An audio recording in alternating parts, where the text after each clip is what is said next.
Bonjour à vous, bienvenue dans ce chapitre 4 de la partie 2 du voyage dans les émotions, la mort m'a réveillée. Chapitre 4, janvier-février 2013, la valse des émotions. Avec la nouvelle année qui commençait, je m'achetais un calepin calendrier Moleskine tout neuf. J'avais flashé dessus car non seulement il arborait une thématique Star Wars, la guerre des étoiles, film que j'adorais et qui m'inspirait, mais aussi car sur la première de couverture, un message m'était adressé. May the force be with you. Que la force soit avec toi. J'allais avoir besoin de beaucoup de force pour avancer en 2013, et un rappel récurrent sur mon calendrier ne serait pas de trop. J'avais ce leitmotiv qui m'accompagnait partout, et je m'y référais régulièrement. Les coups de blues s'enchaînaient, mais je n'osais pas en parler à ma mère, qui affrontait le chagrin elle aussi. J'avais peur de lui ajouter une inquiétude supplémentaire. La communication se coupait doucement. Nous avions chacune besoin de nous retrouver avec nous-mêmes. Aller un peu mieux avant de reprendre notre quotidien de famille, retrouver l'équilibre. Quand nous parlions, nous ne nous comprenions pas. Parfois un simple « tu ne peux pas comprendre » me transperçait le cœur lorsque ma mère expérimentait cette solitude après plus de 30 ans de mariage. Mais je n'arrivais pas à lui exprimer que je savais très bien, car je ressentais cette solitude, au fond de moi, malgré les amis et les sorties, depuis plus d'un an. C'est alors que je me rappelais le conseil que j'avais reçu. Parfois, des mots seront prononcés, mais ne les prends pas personnellement. Je me confiais à ma psy, j'exprimais le fait que j'aurais aimé que notre tragédie nous rapproche et que j'avais peur que notre lien familial se casse. Mais je devais tenir le coup. Nous étions plongés dans les démarches pour la succession et le remplissage des papiers administratifs. Avec la reprise de ma vie et mes week-ends de nouveau libres, je reprenais le chemin de l'aéroclub. Le premier vol que j'ai effectué après le décès m'a renvoyé l'image souriante de ce père passionné par les avions. Je n'étais pas préparée à recevoir des condoléances dans ce lieu, dans ce contexte. Alors mes yeux se sont embués et j'ai dégluti un peu de salive. Puis j'ai pris une profonde respiration pour me donner du courage. Car je savais au fond de moi que je me relèverais. J'avais une soif de vivre et je ne voulais surtout pas être prise en pitié. Je rejoignais Paris quelques jours plus tard. J'étais montée voir mon frère et ma sœur, car nous devions assister tous les trois à un spectacle de comédie musicale, Sister Act. C'était un rituel que nous avions instauré quelques années auparavant, faire une sortie culturelle sur la capitale. Cette fois-là, nous avons accumulé les sorties. Théâtre, cinéma, bar, restaurant, visite du Sacré-Cœur. J'y ai emmagasiné des rires et une énorme joie de nous retrouver. Et puis, janvier a déroulé ses bras, lentement. Avec lui, l'anniversaire de mon frère. La préparation de la liste des personnes que je souhaitais voir pour le mien, symbolique. Mon passage à 30 ans. Le travail dans lequel je devenais trop exigeante. Les émotions qui ressortaient le soir à la maison. J'ai alors repris un rendez-vous chez ma psy début février. Cette session a été extrêmement chargée. J'ai pu exprimer mon mal-être. Cette sensation que je n'écoutais pas vraiment mes envies professionnelles, que je m'éteignais petit à petit et que je me sentais perdue. J'attendais toujours une réponse de ma candidature pour la mission humanitaire et je sentais que je devais partir pour me retrouver. Le lendemain, je recevais dans ma boîte mail une réponse de l'association. J'étais invitée à assister à un séminaire de préparation afin de discuter plus concrètement de la mission, de parler géopolitique et situation actuelle dans les pays partenaires et également effectuer un entretien de recrutement. Le séminaire était aussi l'occasion d'être formé, dans le cas où nous étions pris, à vivre une mission d'aide, à gérer les avant et après, le retour dans notre vie confortable après avoir vécu et vu la misère. Le séminaire aurait lieu début mars. J'avais donc un mois pour me préparer. Personne n'était au courant, ni ma famille, ni mes amis. Je l'avais gardé comme mon jardin secret, car je voulais affronter seule les petites zones d'inconfort que cela représentait. Partir seule en week-end, dans un contexte inconnu, avec des gens inconnus. J'ai donc gardé cette joie pour moi. Je l'ai savourée car je ressentais une petite étincelle se rallumer dans mon cœur. En parallèle, je continuais les déplacements professionnels à l'étranger et je me lançais également dans la préparation d'un voyage plus important encore. Une semaine en Écosse avec ma famille et des amis de mes parents. Nous allions visiter mon frère, qui partait début février pour Glasgow pour un stage de 4 mois. Ce voyage avait un goût de mélancolie très particulier. Mes parents parlaient depuis très longtemps de partir avec leurs amis, découvrir l'Irlande. Ils n'avaient jamais pu réaliser ce rêve. Alors, quand mon frère nous a finalement annoncé son départ pour l'Écosse, nous nous sommes tous concertés. La décision a été prise très rapidement. Ce voyage représenterait presque un pèlerinage, et nous comptions nous fabriquer de beaux souvenirs. À cette même période, je débutais ma recherche passive d'appartements. J'avais pris les dernières conversations avec mon père comme une manière d'expression de ses dernières volontés et un système de guidance pour la suite. Mon frère en a été extrêmement étonné, me taquinant sur le fait qu'il devait donc sûrement neiger à Antibes. J'étais repartie à 100 à l'heure, avec l'enchaînement des soirées, la recherche d'appartements, Glasgow, mon travail et le reste. J'arrivais un peu à oublier le décès de mon père. Penser à autre chose et occuper mes journées m'aidait à avancer. Avoir ces deux objectifs, Glasgow et le séminaire, me permettait de me sentir mieux, car ils faisaient partie de ma vie privée. Je m'étais trop laissée entraîner par la vie, je ne m'épanouissais plus spécialement dans ce rythme-là, et je souhaitais à présent réajuster la direction prise en augmentant la place de ma vie privée. Cependant, en février, à l'approche de mon anniversaire, je devenais fébrile et extrêmement émotive. Un coup de blues en apprenant qu'une copine était enceinte, une déprime après une journée difficile, le cafard en comprenant que cette année, il ne m'appellerait pas. Quand j'étais petite, j'imaginais mes 30 ans comme une période où je serais beaucoup mieux qu'à 20, où je me sentirais bien, épanouie, heureuse, avec mes deux parents toujours là. Je ne supportais plus ma solitude et sentais avoir besoin de ma mère. Je suis donc montée à Gap, où ma mère m'attendait. Je suis tombée dans ses bras, en pleurs, et nous nous sommes effondrées toutes les deux, nous soutenant mutuellement dans notre tristesse. Ce soir-là, j'ai enfin pu dormir comme un bébé. Ce passage dans les Alpes m'a rapproché de nos bons souvenirs. La neige était tombée à foison et nous avons sorti les raquettes. La marche dans la neige, faire des traces dans ce sol immaculé était salvateur. Un vrai retour aux sources, l'écriture d'une nouvelle histoire. Le jour même de mon anniversaire, je travaillais et ne me sentais pas de rentrer chez moi le soir, dans ma solitude. J'ai alors lancé une invitation pour aller boire un verre avec quelques amis. Quelle soirée sublime! J'étais à fleur de peau. J'étais émue et touchée en voyant arriver petit à petit chaque invité.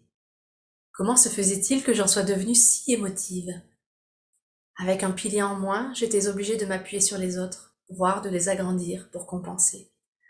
Alors, je savourais ces instants de bonheur et accueillais mes sentiments. J'essayais de ne pas me culpabiliser de jouer les yo-yo, mais surtout de me sentir bien, seulement 4 mois après son départ. Mon voyage à Toulouse quelques jours plus tard a été plus difficile. J'y retrouvais des amies, des copines de mes années d'école d'ingénieur. J'avais gardé de très bons contacts avec toutes, mais j'avais surtout un lien très fort avec l'une d'entre elles. Nous avions donc décidé de nous faire un week-end filles, comme au bon vieux temps. À mon arrivée à l'aéroport, je les retrouvais toutes. Elles étaient venues me chercher. Mais c'était un jour sans, et je faisais bonne figure. Retourner à Toulouse ravivait les souvenirs de mes années d'études, lorsque mon père m'appelait régulièrement pour échanger sur mes impressions et mes cours d'aéronautique. J'ai passé 2 jours avec elle, et pour la première fois, je me suis vraiment sentie très mal, pas du tout à l'aise, pas à ma place. J'avais cette impression d'avoir été éjectée en dehors de l'espace-temps. J'étais présente physiquement avec elle, mais ma tête et mon cœur n'y étaient pas. J'avais cette terrible pensée égoïste que j'aurais aimé être chouchoutée. Au contraire, lors de ce fameux dimanche, j'avais la conviction d'être de trop, que ce week-end était juste comme les autres pour elle, et que par chance, j'étais là. Je n'avais rien à raconter de plus que, mon père est mort. Au travail, rien de nouveau. Dans ma vie privée, rien de nouveau. Je n'avais pas de certitude quant à cette mission. Et niveau sentimental, rien de concret. Elles étaient toutes en couple depuis un moment, et je me sentais toujours en décalage de vie avec elles. Lors du brunch, je me suis sentie tellement mal que, m'absentant 5 minutes aux toilettes, j'ai envoyé un message de désespoir à ma sœur. Je n'avais que rarement appelé ma sœur à l'aide dans ma vie. Mais là, je me raccrochais à elle comme à une bouée. Elle m'a répondu, m'a soutenue, et j'ai pu rejoindre la tablée et faire comme si de rien n'était. Je n'étais pas très courageuse, car j'aurais pu exprimer mon malaise. Après tout, elles étaient des amies de longue date. Qu'est-ce qui me retenait ce jour-là? Peut-être le sentiment d'être incomprise et jugée, ou tout simplement nous n'étions plus au même diapason. Nous avions évolué dans des directions différentes, et le décès de mon père ne faisait qu'amplifier l'acide sensation. J'avais besoin de me retrouver, de reprendre confiance en moi, d'apprécier ma vie et de me sentir moins diminuée, alors que je ne suivais pas tout à fait les codes de la société, en n'étant pas en couple à mon âge.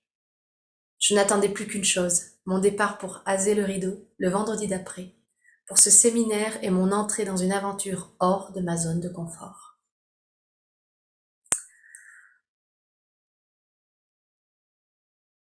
Voilà ce chapitre 4, la valse des émotions.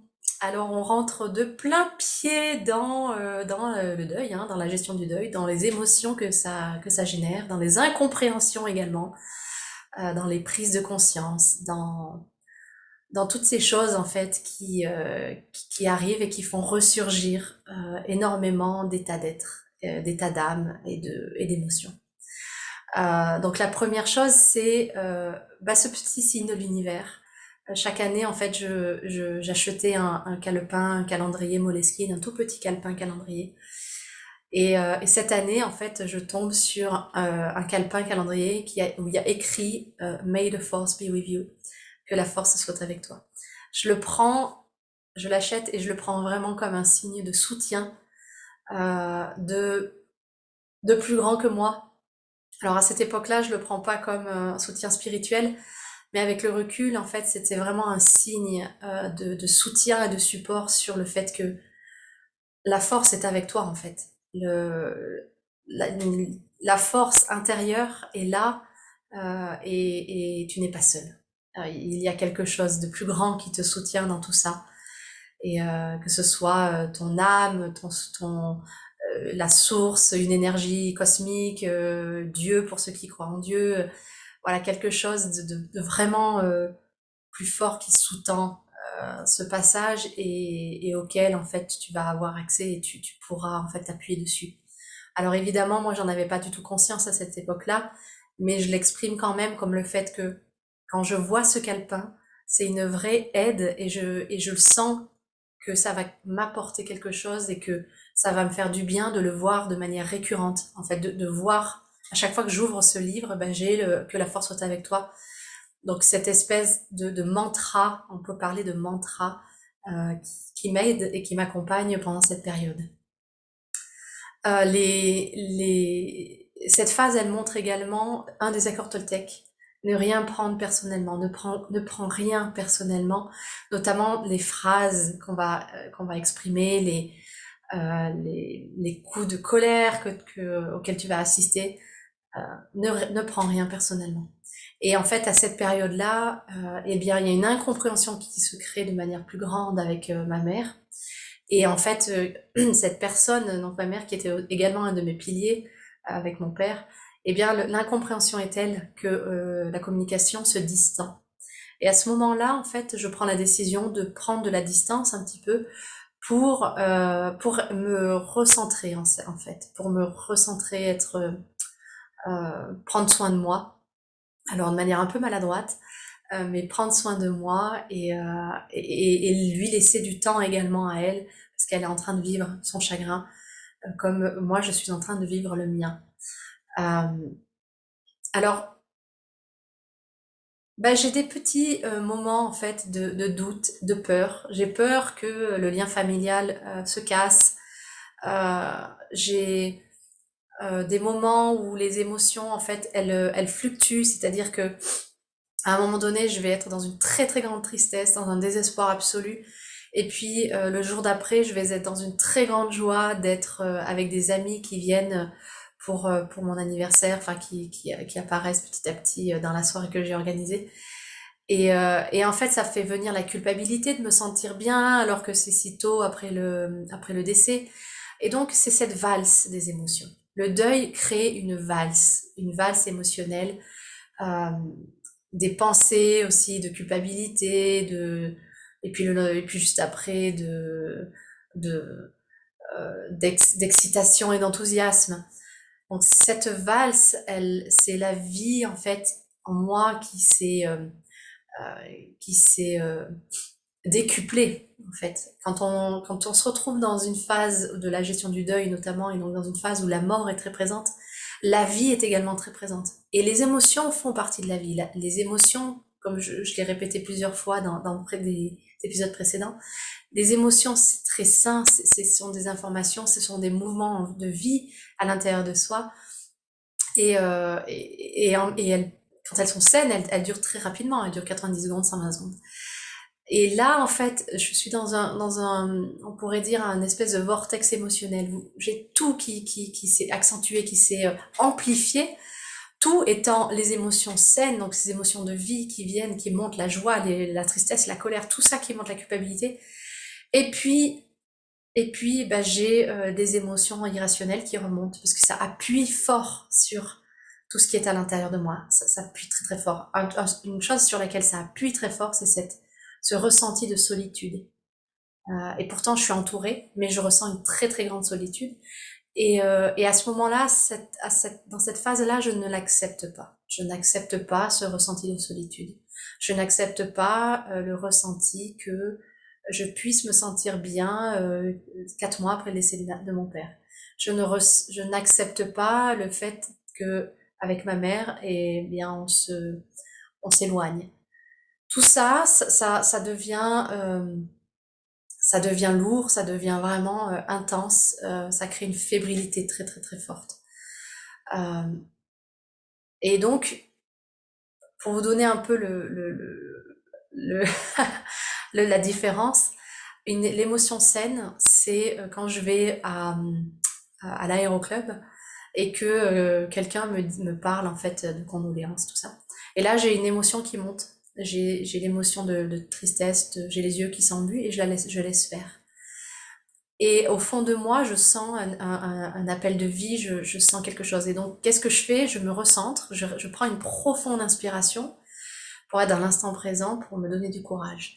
Et là, il y a deux pensées qui viennent. Une pensée qui est une pensée d'âme et une pensée qui est une pensée limitante, une pensée, je dirais, qui indique un petit blocage intérieur.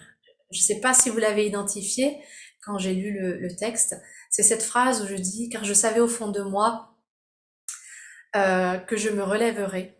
J'avais une soif de vivre et je ne voulais surtout pas être prise en pitié. Alors je ne sais pas si vous sentez la différence énergétique, la différence entre ces deux portions de phrases. Je savais que je me relèverais parce que j'avais une soif de vivre. Là, je suis dans une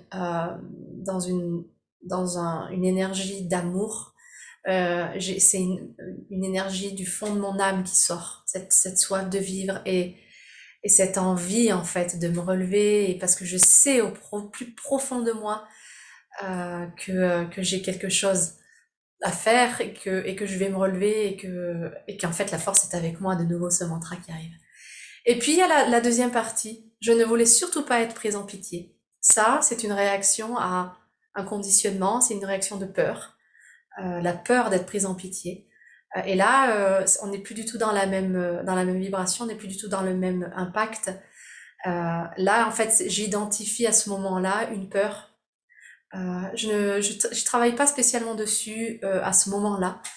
Je vais y travailler beaucoup plus tard. Mais en tout cas, à ce moment-là, j'ai cette peur qui monte et j'en prends pas spécialement conscience. Donc en fait, dans ces phases de deuil et de vortex émotionnel, de passage émotionnel très fort, passage de vie très fort, en fait, on a l'identification, on a plusieurs choses qui se passent. Il y a la voix intérieure, la voix du cœur, la voix de l'âme qui parle et qui nous donne un élan de vie, cet élan de vie qui nous fait voir plus loin. Et puis, il y a nos blocages, qu'ils soient mentaux, émotionnels, énergétiques, qui remontent également à la surface et donc qui peuvent potentiellement bah, soit on en prend conscience et on les regarde et on les transmute, on les transforme, soit on n'en prend pas conscience et c'est ok parce que de toute façon à un moment donné ça reviendra et on pourra à ce moment-là les regarder. Toujours tout ça avec bienveillance et accueil, toujours avec amour, parce que c'est un véritable tourbillon et donc on fait du mieux qu'on peut. Donc la deuxième chose que je veux aborder, c'est le fait que ce flux de vie, c'est plutôt même la troisième, mais bon, le flux de vie qui m'embarque, en fait, presque je repars dans un flot inconscient où j'accumule les choses pour remplir, en fait, pour remplir ma solitude, pour remplir le vide que je ressens à l'intérieur, mais je m'en rends pas compte consciemment. C'est-à-dire, je me sens seule, je me sens dans une très grande solitude, et donc je commence à remplir à nouveau. Par contre, cette fois-ci, je remplis par des projets personnels, par des projets de ma vie privée, parce que ce que je prends, ce que l'accent que je mets et qu'est-ce que j'ai envie, c'est de remplir de joie, de remplir d'alignement d'amour ma vie privée plutôt que ma vie professionnelle, euh, qui à ce moment-là me rend vraiment c'est pas triste, mais me rend mal, me fait me sentir mal. Donc en fait, quand on est dans ces phases où on se sent très très très très mal, la transmutation passe par évidemment l'accueil de ce qu'on ressent, l'identification de ce qui se passe, que ce soit une pensée, une émotion, l'écoute du message qu'il y a derrière, et puis qu'est-ce que je veux en fait, qu'est-ce que je veux à la place, qu'est-ce que je veux mettre, qu'est-ce qui m'anime en fait, qu'est-ce qui me ferait du bien, qu'est-ce qui me ferait du bien. Et là, ben, je remplis. Alors, je remplis avec ce projet d'appartement, le projet de Glasgow qui arrivera plus tard. En tout cas, je remplis. Et puis, ça augmente le mal-être quand même à l'intérieur, hein. Plus je remplis, plus la voix intérieure de solitude et de tristesse, euh, il y a quelque chose qui va pas. Et je vais chez la psy. À ce moment-là, et ça c'est très important, dans la phase de, entre guillemets, guérison ou transmutation de ses émotions, de ses pensées. C'est la phase d'identification et d'accueil. Et juste le fait de l'exprimer, de les prononcer, à ce moment-là, je le prononce à la psy, je pourrais l'écrire sur un papier, ça arriverait également au même. En tout cas, d'être entendu sur le fait que je me sens très mal et j'exprime mon mal-être. J'exprime mon mal-être. C'est comme comme si je laissais sortir le trop plein, là la soupape, le, la théière, elle est en train de siffler quoi. Ça bouillonne à l'intérieur et ça a juste envie de sortir. Là, je peux plus tenir le mal-être que je ressens à l'intérieur. Et en fait, je vais chez la psy et j'exprime tout. J'exprime tout. Euh, J'exprime également la colère que mon père soit parti. J'exprime que je me sens perdue. J'exprime que je me sens éteinte, qu'avec ma mère on n'arrive plus à parler, que j'ai peur de tout ça. En gros, j'exprime mes peurs, j'exprime mes doutes, j'exprime. En fait, je laisse tout sortir, un peu comme si je laissais vraiment cette énergie qui me mange de l'intérieur, qui me ronge de l'intérieur. Je la laisse sortir. Ah, et ça me fait me sentir tellement mieux, tellement mieux, tellement mieux. Et je parle également du fait que j'ai toujours pas de réponse par rapport à la mission humanitaire. Et donc, je laisse sortir. C'est comme si, en fait, il y avait un soulagement de juste pouvoir exprimer ça à voix haute, sans s'y complaire. Et c'est vraiment... Alors ça, c'est dans le développement personnel et dans la pensée positive, la gestion des émotions, la transmutation des émotions, la petite subtilité, c'est vraiment laisser la chose sortir, ressentir le soulagement et passer à autre chose. C'est-à-dire, l'idée, c'est pas de s'y complaire, de rentrer dans une boucle infinie sur ça. C'est de sentir, en fait, ok, là, j'ai vraiment envie de relâcher tout ça. Et après, comment je me sens? Je me sens vraiment mieux. J'ai déposé un poids, en fait, que je tenais à l'intérieur. Ok, qu'est-ce que je veux à la place? Maintenant que j'ai vidé un truc, qu'est-ce que je veux à la place? Vraiment, qu'est-ce que j'aimerais mettre à la place? Et là-dessus, je lâche prise. Et le lendemain, je reçois une réponse de la mission humanitaire. Ça arrive beaucoup comme ça. C'est ces phases où intensément on lance quelque chose à l'univers, on lance, on lance, on lance, on lance. Il y a un blocage qui apparaît, qui s'identifie, qui apparaît soit par une pensée, soit une émotion, etc.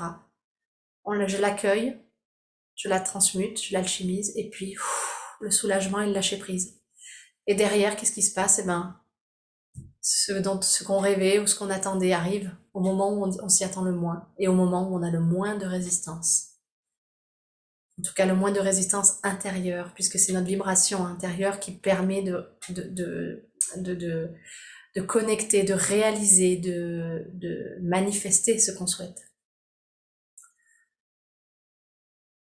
Et de manière assez intéressante, donc c'est ce yo-yo, cette valse entre je me sens bien, je me sens mal, je me sens bien, je me sens mal. À un moment donné, la période de mon anniversaire, ben là, ça, dans le deuil, c'est un moment très fort, très représentatif. C'est un moment clé, en fait, où on se rend compte que la personne n'est plus là. Un peu comme Noël, comme le Nouvel An, et bien là, il y a l'anniversaire. Et là, l'anniversaire, en fait, je me rends compte qu'il va pas m'appeler. Il va pas m'appeler pour me souhaiter bon anniversaire. Et là, de nouveau, la grande tristesse, la détresse. Et je me sens vraiment très, très seule. Et à ce moment-là, je lâche ma résistance d'être incomprise par ma mère et de ne pas être comprise par ma mère, de ne pas savoir quoi dire ou quoi faire. Et je vais la voir. Et en fait, à ce moment-là, c'est pareil, la soupape se, se décharge et on se met à pleurer toutes les deux. J'ai encore l'image. On se met à pleurer toutes les deux, on s'effondre dans les bras l'une de l'autre, dans notre authenticité, notre vulnérabilité, que oui, là, je ressens de la tristesse, et oui, je me sens seule. C'est pas la même solitude. Elle, c'était son épouse, moi, je suis sa fille. Euh, mais on n'est pas dans le même type de solitude, mais on est dans une solitude intérieure, dans une solitude d'être. Et là-dessus, on peut se comprendre, et on se comprend dans notre tristesse également, et on se lâche. Il n'y a pas de mots, aucun mot n'est prononcé, juste deux êtres qui se soutiennent mutuellement dans leur tristesse respective et leur solitude respective. Et donc, à ce moment-là, en fait, j'ai mis de côté mon ego, j'ai mis de côté mes peurs, j'ai mis de côté tout ce qui me retenait d'aller la voir, et je sens cet appel intérieur de dire, va la voir. Pourquoi? Parce que oui, ça va me faire du bien, mais ça va aussi lui faire du bien à elle. Et donc on se retrouve toutes les deux et on laisse en fait sortir de nouveau cette soupape, on laisse sortir cette très grande tristesse qui avait besoin en fait de sortir. Et la dernière étape en fait de ce chapitre, de ce chemin, quelque chose qui va aussi être mis en lumière, non seulement dans bon, les émotions et puis tout ce qui a besoin de remonter pour s'apaiser, pour se transmuter. Il y a également en fait les relations et notamment en fait ces événements très gros de passage d'un état à un autre, donc un deuil par exemple ou une fin de projet, enfin tout ça, euh, ça met en lumière les changements de, de diapason, de longueur d'onde qu'on a en fait avec des proches ou avec des relations qu'on avait auparavant. C'est-à-dire que ces amis de Toulouse, je sens depuis quelque temps qu'on se comprend de moins en moins et qu'on est de moins en moins sur la même longueur d'onde. Sans jugement, c'est ok. Et en fait, à ce moment-là, quand je vais à Toulouse, je me sens, mais alors, très, très, très mal, pour plusieurs raisons. Toulouse, c'est une ville très proche pour mon père. Je vais revoir des souvenirs par rapport à l'école d'ingénieur et où je l'appelais beaucoup. Enfin bref, ça fait remonter, ressurgir beaucoup d'émotions. Et ça fait également ressurgir que je me sens en décalage total avec elle, avec ses filles. Et qu'à chaque fois que je les vois, je me sens mal en fait, parce que je me sens jugée dans le fait que je ne suis pas du tout alignée, enfin je suis en décalage avec leur étape de vie. Et donc à ce moment-là, en plus, j'ai une voix à l'intérieur de moi qui a envie d'être soutenue et chouchoutée par rapport à la situation dans laquelle je suis. Et je n'ose pas l'exprimer. Donc ça aussi, de nouveau, c'est bienveillance avec soi-même. Je n'ose pas l'exprimer, c'est ok. Mais j'en prends conscience que j'arrive pas à exprimer un truc aussi important avec des personnes qui sont censées être des amis. Et je me retrouve donc là-bas et j'ai la sensation très forte que en fait ma présence n'est finalement pas importante. En fait, c'est pas, disons que c'est un peu comme si j'étais dans un week-end normal pour elle et moi je suis là.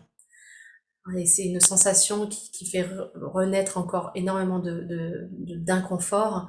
Et qu'est-ce qui se passe? C'est que j'écoute ça. Pour la première fois, je l'écoute et j'appelle à l'aide. J'envoie un message à ma sœur et pour lui demander en fait du soutien, pour lui demander de l'aide. Elle répond et je me sens en fait soutenue par ma famille. Et c'est à ce moment-là en fait, donc, quand je reviens au brunch, je n'exprime pas ce qui s'est passé. Je ne l'exprime pas. Et c'est à ce moment-là que je comprends en fait à l'intérieur que je suis je suis plus à ma place à cet endroit-là. En tout cas, je suis plus à ma place. Pourquoi? Parce que j'ai un espèce de dédoublement. Je l'exprime comme étant, d'ailleurs c'est une des premières fois que je l'exprime comme ça, je pars dans l'espace-temps. C'est-à-dire, et je pense que on a tous eu à un moment donné cette expérience où notre corps est là, notre corps est présent, mais notre tête et tout le reste de notre âme est complètement ailleurs. C'est-à-dire, je ne peux pas dire que je suis présente dans mon corps. Je suis complètement ailleurs. Je fais bonne figure. C'est comme si en fait mon enveloppe corporelle était là pour montrer oui oui je suis là, je suis là. Mais en fait tout mon être est complètement ailleurs. Et à ce moment-là, je le ressens de manière extrêmement forte. Je suis pas là. Je suis ailleurs.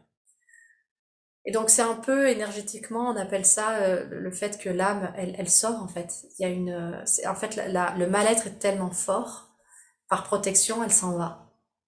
Elle s'en va pour ne plus être dans cette situation, dans ce ressenti-là, dans cet espace-là. Et donc c'est de la protection évidemment. Et c'est se rendre compte en fait de cette presque c'est pas un dédoublement, mais c'est une espèce de désidentification avec le corps. Mon âme part. Ah, bon, voilà. Je suis quand même là, hein, puisque je peux parler, etc. Mais mon être, il est ailleurs. Et donc, c'est prendre conscience de ces moments-là. Prendre conscience que, ok, là, ce moment-là me fait partir. Ça veut dire que, ok, là, il y a quelque chose qui va vraiment pas. C'est pas juste le fait d'être triste ou d'être dans un mal-être, c'est que là, je suis dans un endroit où je me sens que j'ai envie de partir, en fait. Et, et donc, ces moments-là, en fait, c'est de les accueillir. Et là, je prends conscience, en fait, à ce moment-là, que bah, mon chemin s'éloigne de ces personnes. Que ces personnes ont été un grand, une de grandes amies pendant une phase de ma vie. Et que ce groupe de personnes, en fait, je, ça s'éloigne, tout simplement. Ça veut pas dire que je vais pas rester en contact avec l'une d'entre elles. Mais en tout cas, ce groupe-là, ce groupe-là, sous ce format-là, c'est plus aligné avec qui je suis. Donc c'est un moment qui est d'autant plus particulier parce que ça me fait aussi prendre conscience de qu'est-ce que je veux vraiment. Et je le dis dans une des phrases, ce que je veux vraiment, c'est me retrouver moi. C'est retrouver qui je suis, retrouver qu'est-ce qui m'anime, qu'est-ce qui me fait du bien, euh, être complètement présente à moi, à mon corps, à mon âme, à mon cœur, être complètement là, en conscience. Alors je l'exprime pas comme ça dans le texte, je dis juste je souhaite me retrouver, j'ai envie de partir pour me retrouver. Et c'est un peu ça hein, qui se passe en fait, tous ces messages, tous ces signes qui me montrent à quel point en fait j'ai besoin de me retrouver à l'intérieur. J'ai besoin en fait de remplir le vide que je ressens de manière très profonde. Et, et en fait, sur un chemin spirituel, un chemin d'âme, un chemin d'évolution, c'est un passage, je dirais pas qu'il est obligatoire, mais c'est un passage qui se présente de manière pratiquement nécessaire. Toutes les personnes à qui j'en ai parlé, il y a une phase où on se retrouve dans un tel questionnement intérieur, un vide intérieur, et comment je le remplis en fait. Ben, je le remplis en découvrant qui je suis, en étant moi. Je le remplis avec l'amour que j'ai et que je suis à l'intérieur. Et pour ça, eh bien, je suis guidée. J'essaie de trouver au niveau extérieur les choses en fait qui vont me permettre de retrouver ça, de me retrouver moi. Et je sens en fait, j'ai la joie qui arrive de me dire je vais partir dans un séminaire à la fin donc début mars. Et ça, alors que je connais personne, que je suis jamais allée dans cette ville-là, ça me met plus en joie que d'aller à Toulouse alors que je vais retrouver des amis. Donc il y a vraiment quelque chose à ce moment-là qui montre à quel point j'ai changé, j'ai évolué et j'ai envie d'aller suivre cet appel et de sentir qu'est-ce qu'il y a derrière.